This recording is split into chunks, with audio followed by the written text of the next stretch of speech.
ದೇಶದ ಮಹತ್ವಾಕಾಂಕ್ಷಿಯ ಜನಗಣತಿ ಪ್ರಕ್ರಿಯೆಯು ಅಧಿಕೃತವಾಗಿ ಆರಂಭಗೊಂಡಿದೆ. ಜನಗಣತಿಯು ದೇಶದ ಅಭಿವೃದ್ಧಿಗೆ ಪೂರಕವಾದ ಪ್ರಮುಖ ಕಾರ್ಯವಾಗಿದೆ.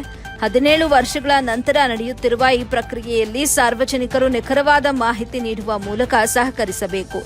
ಏಪ್ರಿಲ್ 15ರವರೆಗೆ ಸ್ವಯಂ ವಿವರ ದಾಖಲಿಸಲು ಅವಕಾಶ ಇದೆ ಎಂದು ಜಿಲ್ಲಾಧಿಕಾರಿ ಡಾ ಎಂ.ಆರ್. ರವಿ ತಿಳಿಸಿದರು. ಜಿಲ್ಲಾಧಿಕಾರಿಗಳು ಇಂದು ತಮ್ಮ ಅಧಿಕೃತ ನಿವಾಸದಲ್ಲಿ ಪೋರ್ಟಲ್ಗೆ ಲಾಗಿನ್ ಆಗುವ ಮೂಲಕ ಸ್ವಯಂ ಜನಗಣತಿ ಪ್ರಕ್ರಿಯೆಗೆ ಚಾಲನೆ ನೀಡಿದರು. ನಂತರ ಮಾತನಾಡಿದ ಅವರು, ಸಾರ್ವಜನಿಕರು ಪೋರ್ಟಲ್ ಮೂಲಕ ತಮ್ಮ ಮೊಬೈಲ್ನಲ್ಲೇ ಮನೆಯ ವಿವರಗಳನ್ನು ದಾಖಲಿಸಬಹುದು. ಈ ಪ್ರಕ್ರಿಯೆಯು ಕೇವಲ 3 ರಿಂದ 4 ನಿಮಿಷಗಳಲ್ಲಿ ಪೂರ್ಣಗೊಳ್ಳುತ್ತೆ ಅಂತ ವಿವರಿಸಿದರು. ಪ್ರಸ್ತುತ ಮೊದಲ ಹಂತದಲ್ಲಿ ಮನೆ ಪಟ್ಟಿ ಮತ್ತು ಮನೆಗಳ ಗಣತಿ ಕಾರ್ಯ ನಡೆಯುತ್ತಿದೆ. ಏಪ್ರಿಲ್ 16ರಿಂದ ಗಣತಿದಾರರು ಮನೆಗೆ ಭೇಟಿ ನೀಡಲಿದ್ದಾರೆ. ಸ್ವಯಂ ವಿವರ ದಾಖಲಿಸಿದವರಿಗೆ ಸಿಗುವ ಐಡಿ ಸಂಖ್ಯೆಯನ್ನ ಗಣತಿದಾರರಿಗೆ ತೋರಿಸಿ ವಿವರಗಳನ್ನು ದೃಢೀಕರಿಸಬಹುದು. ಜಿಲ್ಲೆಯಲ್ಲಿ ಈಗಾಗಲೇ 3367 ಬ್ಲಾಕ್ಗಳನ್ನು ಗುರುತಿಸಲಾಗಿದ್ದು, ಮ್ಯಾಪಿಂಗ್ ಮತ್ತು ಗಡಿ ಗುರುತಿಸುವಿಕೆ ಕಾರ್ಯ ಪೂರ್ಣಗೊಂಡಿದೆ. ಗಣತಿದಾರರಿಗೆ ಏಪ್ರಿಲ್ 7 ಮತ್ತು 8ರಂದು ವಿಶೇಷ ತರಬೇತಿ ನೀಡಲಾಗುವುದು. ಜನಸಂಖ್ಯೆಯ ಗಣತಿಯು 2ನೇ ಹಂತದಲ್ಲಿ ಅಂದರೆ ಮುಂದಿನ ವರ್ಷ ಪ್ರಾರಂಭವಾಗಲಿದೆ ಎಂದು ಮಾಹಿತಿ ನೀಡಿದರು. ಏಪ್ರಿಲ್ 1ರಿಂದ ಜನಗಣತಿ ಸ್ವಯಂ ಜನಗಣತಿ ಮಾಡ್ತಕ್ಕಂಥ ಕಾರ್ಯವನ್ನು ಪ್ರಾರಂಭ ಮಾಡಿದ್ದೇವೆ. ಇವತ್ತು ನಾನು ನನ್ನ ಮನೆಯಲ್ಲಿ ಅಂದರೆ ಅಫಿಷಿಯಲ್ ಬಂಗ್ಲಾದಲ್ಲಿ ಇವತ್ತು ಖುದ್ದು ನಾನು ಲಾಗಿನ್ ಆಗಿ sc.census.gov.in ಇದು ಪೋರ್ಟಲ್ಲು.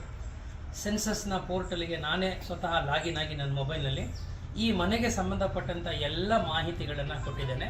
ಬಹಳ ಸುಲಭವಾಗಿರ್ತಕ್ಕಂಥ ಒಂದು ಪೋರ್ಟಲ್ ಇದು. ಸರಳವಾದ ಪ್ರಶ್ನೆಗಳನ್ನು ಕನ್ನಡದಲ್ಲೇ ಕೇಳ್ತಾರೆ. ಸೊ ಆ ಕನ್ನಡದಲ್ಲಿ ಉತ್ತರ ಕೊಡ್ತಾ ಹೋದರೆ ಮುಂದುವರಿತಾ ಹೋಗ್ಬೋದು. ಕೇವಲ ಒಂದು 3 ರಿಂದ 4 ನಿಮಿಷದಲ್ಲಿ ಸ್ವಯಂ ಗಣತಿನ ಮಾಡು. ಇವತ್ತಿಂದ ಪ್ರಾರಂಭ ಆಗಿರೋದು self enumeration of house listing and houses, ಅಂದರೆ ಮನೆ ಪಟ್ಟಿ ಮಾಡೋದು, ಮನೆಯ ಬಗ್ಗೆ ಮಾಹಿತಿಯನ್ನು ಕೊಡುವಂಥದ್ದು. ಸೊ ಆ ಕೆಲಸವನ್ನು ನಾನು ಇವತ್ತು ನಮ್ಮ ಜಿಲ್ಲೆಯ ಜಿಲ್ಲಾಧಿಕಾರಿಯಾಗಿ ಮುಗಿಸಿದ್ದೇನೆ.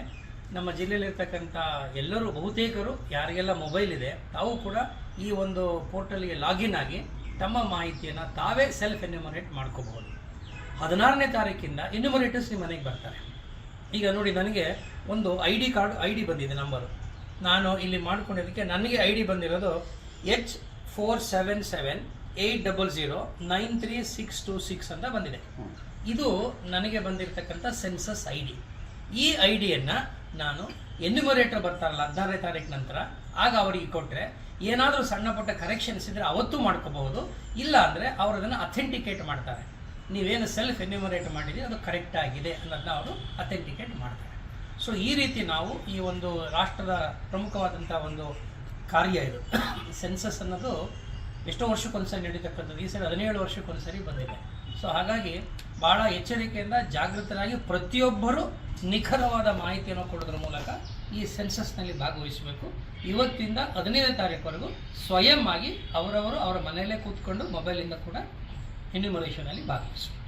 ಸಿದ್ಧತೆ ಹೇಗಿದೆ ಸರ್ ನಿಮ್ಮ ಜಿಲ್ಲೆಯಲ್ಲಿ? ನಮ್ಮ ಜಿಲ್ಲೆಯಲ್ಲಿ ಈಗಾಗಲೇ ಎಲ್ಲ ಸಿದ್ಧತೆಯೂ ಮುಗಿದಿದೆ. ಅಂದರೆ ಹೌಸ್ ಲಿಸ್ಟಿಂಗ್ ಬ್ಲಾಕ್ಸ್ ಏನಂತ ಹೇಳ್ತೀವಿ, HLBs ಅವೆಲ್ಲ ಮುಗಿದಿದೆ. 3367 ಬ್ಲಾಕ್ಸ್ಗಳನ್ನು ನಾವು ಮಾಡಿದ್ದೇವೆ ನಮ್ಮ ಜಿಲ್ಲೆಯಲ್ಲಿ.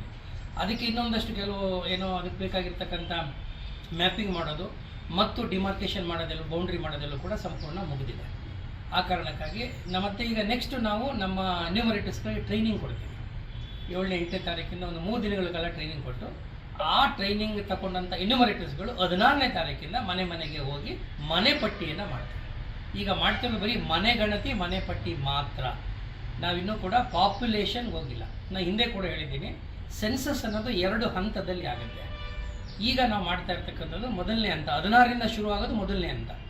ಆ ಮೊದಲನೇ ಹಂತದ ಪೂರ್ವಭಾವಿಯಾಗಿ ಈ ಸೆಲ್ಫ್ ಎನ್ಯುಮರೇಷನ್. 16ನೇ ತಾರೀಕಿಂದ ಮನೆ ಪಟ್ಟಿ, ಮನೆ ಗಣತಿ. ಅದು ಮುಗಿದ ನಂತರ ಮುಂದಿನ ವರ್ಷ 27ರಲ್ಲಿ ಜನಗಣತಿ ಪ್ರಾರಂಭ ಆಗುತ್ತೆ. ನಮ್ಮ ಜಿಲ್ಲೆಯ ಎಲ್ಲರೂ ಪ್ರಜ್ಞಾವಂತ ನಾಗರಿಕರು ಇದರಲ್ಲಿ ಸಂಪೂರ್ಣವಾಗಿ ಭಾಗವಹಿಸಬೇಕು. ಭಾಗವಹಿಸಿದ್ರ ಮೂಲಕ ದೇಶ ಕಟ್ಟುವ ಕೆಲಸದಲ್ಲಿ ತಮ್ಮ ಒಂದು ಕೊಡುಗೆಯನ್ನು ನೀಡಬೇಕು ಅಂತೇಳಿ ಈ ಮೂಲಕ ಕೇಳ್ಕೊಳ್ತೀನಿ.